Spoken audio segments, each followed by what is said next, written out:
बिस्मिल्लाहिर्रहमानिर्रहीम। अस्सलाम वालेकुम यूट्यूब फैमिली जी, क्या हाल चाल है, कैसे हैं आप सब लोग। अल्हम्दुलिल्लाह मैं भी बिल्कुल ठीक ठाक हूँ, आपकी दुआओं से और सबके लिए दुआ हूँ। अल्लाह पाक सबके दस्तरखान भरे रखे। तो जी स्टार्ट करते हैं आज का व्लॉग। तो जी आपको पता है पूरे मुल्क में हमारे गैस की लोड शेडिंग शॉर्टेज स्टार्ट हो गई। अभी तो सर्दी नहीं शुरू हुई, लेकिन गैस का ये आलम है, लिहाजा सबसे पहले हम सुबह उठते हैं, पहले खाना ही बनाते हैं नाश्ते के साथ ही, क्योंकि उसके बाद गैस जो है ना बस समझे रात तक नहीं होती। तो फिर तंदूर की भी हमारे बच्चे नहीं खाते, तो मैं रोटी भी साथ बना के हॉट पॉट में रख लेती हूँ। और ये देखिए जी सालन बनाने लगी, तो इस वक्त था क्या जी, चिकन। तो आपको पता है चिकन ही खाते हैं घरों में, अब बच्चे आजकल बहुत तंग किया होता है। तो बस वही चिकन है, लौकी है, मेरे हस्बैंड ने जो कहा मैंने कहा चले बना देते हैं जी, बिल्कुल इजी वे में बना रहे हैं। वही लहसुन अदरक वगैरह मोटा मोटा प्याज काट करके फ्राई कर रहे हैं। और क्योंकि इन सब ने चला जाना है ग्राइंडर में, टमाटर वगैरह सारे मसाले चले जाएंगे, आपको पता ही है जिस तरह से आप लोग बनाते हैं। लेकिन आज मैंने थोड़ा सा गर्म मसाला डाल दिया, वरना मैं गर्म मसाला हम लोग नहीं यूज़ करते। लेकिन इसका टेस्ट आपको पता है इतने मज़े का होता है ना, तो टेस्ट था, बहुत ही मज़े का सालन था। तो गर्म मसाले की वजह से था, तो मैंने कहा चलें ठीक है जी खाना बनाते हैं। खाना बनाने लगी है, साथ साथ मैं अपना स्टेटस चेक कर रही थी। आपको पता है जो लगाए होते हैं फ्रेंड्स वगैरह जो होती हैं, तो मैंने आज अपनी एक फ्रेंड का स्टेटस देखा जी, वो यूके पहुंची हुई है। मैं हैरान थी, मैंने कहा वाह जी। मेरे बेटे ने कहा ये देखे मामा जी वो आपकी फ्रेंड जो है वो यूके पहुंची है। मैंने कहा वाह, क्योंकि बेचारी के बड़े ही हालात ख़राब थे, और माशाल्लाह उसकी 4 बेटियाँ, शादी को काफ़ी साल हो गए, लेकिन हस्बैंड के हालात जो है ना वो सुधर ही नहीं रहे थे। मतलब ज़रा बस आपको पता है बाज़ औक़ात आदमी कुछ ऊट-पटांग काम में जब शुरू हो जाते हैं तो फिर बड़ी ही मुश्किल हो जाती है। बेचारी औरतों की तो उसकी ज़िंदगी ना पेरेंट्स के घर से तो बहुत ही अच्छी, बहुत ही वेल फैमिली की थी, लेकिन एक पे आगे हस्बैंड के पास तो कुछ था ही नहीं सिलसिला। तो बेचारी इतने साल बस यही इंतज़ार करती थी, नहीं मैं बेटियों की माँ हूँ, बेटियों की माँ हूँ। उस बेचारी के पाँव में बस ये समझे यही बेड़ियाँ थी कि बेटियाँ हैं तो मैंने जाना ही नहीं है। बहुत, बहुत बुरा सलूक भी सहा उसने। और मैं कहती थी बस अपना घर ना खाली करना, घर नहीं छोड़ के जाना, वरना बड़ा ही मसले पैदा हो जाते हैं। तो बेचारी कब तक बर्दाश्त करती। तो कहने लगी फिर अब मेरी हो गई थी बर्दाश्त की हद ख़त्म। जब बर्दाश्त की हद ख़त्म हो जाए, फिर आपको पता है औरत लाख कोई समझाए ना, फिर जब अड़ जाती है औरत तो फिर नहीं सुनती, वो किसी की भी नहीं सुनती। तो बस वो उसका ऐसे ही सिलसिला था, कहने लगी हमें कोई ऐसे थे कोई जानने वाले, वो यूके में उनकी ना कोई काम वाली को उनको चाहिए थी। काम वाली का मतलब तो कुकिंग वगैरह के लिए चाहिए होती है, उनके हेल्पर सब जॉब करते हैं, आपको पता है बाहर ज़्यादातर लोग। तो बस क्या हुआ कि उसने कहा कि मेरा आप कर दें, वो उन्होंने फटाफट किया, क्योंकि उनको चाहिए थी, ज़ाहिर सब लोग उनके घर में जॉब करते थे, फ़ौरन इसको यूके साथ ले गए। तो थी भी बड़ी प्यारी, मैं उसकी तस्वीरें देखें, खूबसूरत सा लॉन्ग कोट ये वो पहनी इसकी लगी होती, बहुत प्यारी प्यारी ड्रेसिंग जैसी वो होती थी शादी से पहले अपने घर में, अम्मी अब्बू के घर, बड़ी प्यारी सी थी, अच्छी ड्रेसिंग करती थी।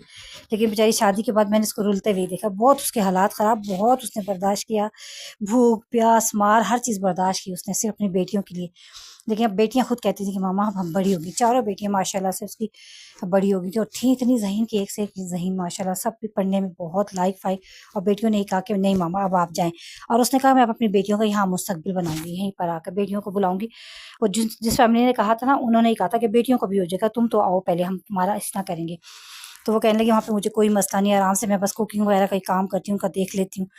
तो चलो भाई इतनी बहुत उनके घरों का, बस ज़ाहिर ही बात है हर बंदा मजबूर होता है। तो उसने कहा चलें मुझे इतना पैसा मिल जाता है कि मेरी बच्चियों के लिए अच्छा हो जाएगा, आगे तालीम वो पढ़ेंगी भी, और फिर मैं यहाँ बुला लूँगी अपनी बेटियों को। तो मैंने कहा चलें अच्छी प्लानिंग की, इतना सब्र कर करके। अब हस्बैंड बहुत ही माफ़ी मांग रहे जी, बार बार आ जाओ, एक बार आ जाओ। ज़ाहिर बात है आदमी को पता चलता है जब औरत जाती है, तो जब तक सामने होती है ना तो अपना हर सलूक अपना दिखाता है, लेकिन जब वो आंखों से ओझल होती समझ जाता है कि अब ये बर्दाश्त ख़त्म हो चुकी है। लेकिन अब ये कि टाइम ही नहीं है, और मैं उसकी तस्वीरें देख रही हूँ कि इतनी प्यारी, वो कहती है अब मेरी अपनी लाइफ़ शुरू हुई है। जो मेरी शादी से पहले लाइफ़ होती थी ना वो अब है, कि ना मैंने अच्छा पहना, ना मैंने अच्छा खाया, हर तरह से गुज़ारा किया, लेकिन अब मैं अच्छा पहनती हूँ, अच्छा खाती हूँ, और घूमती-फिरती हूँ, अपने नमाज़ वगैरह सब करती हूँ, और खुश हूँ मैं, अल्लाह ताला का शुक्र है। तो मैंने कहा ठीक है बस इस तरह भी करना चाहिए, वाक़ई अल्लाह पाक एक बार ज़िंदगी देता है, रुल जाती हैं बाज़ औरतें बेचारी उन बच्चियों के पीछे। और आज बच्चियों ने कहा ये स्टेप उठाने के लिए कि माँ, देखा हुआ था उन बच्चों को, सब कुछ पता था कैसी हमारी माँ रहती थी, कैसे माहौल से आई थी और कैसी होगी बेचारी। तो बस यही सब मैं देख भी रही थी, और स्टेटस भी मेरा बेटा मुझे दिखा रहा था, देखिए मम्मा वो आंटी कितनी अच्छी हो गई, कैसी हो गई थी, वो गरीब सी, वो मेरा बेटा समझ रहा है गरीब सी।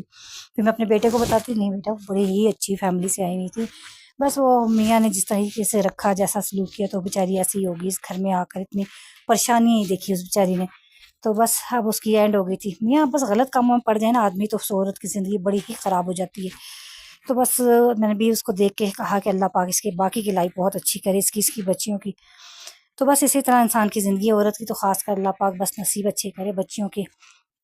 ठीक है जी, तो ये मैं बना रही थी जी आइसक्रीम बच्चों की फरमाइश आ गई थी, 7-7 लोग की। वो ये देखिए आइसक्रीम भी बनाई थी, वही मैंने इसमें डाला।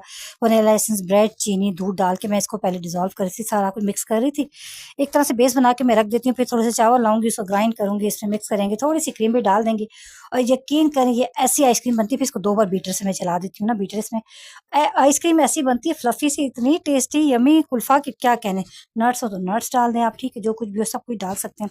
बस ग्राइंडर में इसको चला लेते हैं, थिक कर लेते हैं। इसमें चावल, अगर चावल होते ना मैं उसी वक़्त भिगो के साथ ही ग्राइंड कर लेती, लेकिन चावल नहीं थे। मैंने कहा चलें इसकी बेस रेडी करके रख लेते हैं, चावल आएँगे उसको बॉयल करके ग्राइंड करके इसमें डालेंगे। नट्स होंगे तो नट्स भी डाल देंगे और फिर इसको फिर एक बार बीटर चलेगा तो ये ज़बरदस्त सी फ्लफी सी आइसक्रीम बन जाएगी। तो ऐसे ही आप लोग भी करते हैं। मैंने उस दिन भी आपके साथ शेयर की थी आइसक्रीम की, तो आज भी वनीला आइसक्रीम का ये मैं बेस बना के रख रही थी। तो जो उस दिन भी थी उसमें बिल्कुल भी क्रिस्टल नहीं था, वरना मेरे ज़हन में था कि क्रिस्टल ज़रूर होंगे। मैं आपके साथ हर चीज़ शेयर करती हूँ ना, तो बिल्कुल भी उसमें क्रिस्टल नहीं था। तो इंशाल्लाह इसमें भी नहीं होंगे। इसी दौरान लें जी बातों के हमारी लौकी चिकन भी रेडी हो गया। ठीक है जी, तो हमारी रेसिपी को लाइक, शेयर, कमेंट कर दिया करें। ओके जी, मिलते हैं नेक्स्ट वीडियो में। टिल देन अल्लाह हाफ़िज़। Thanks for watching.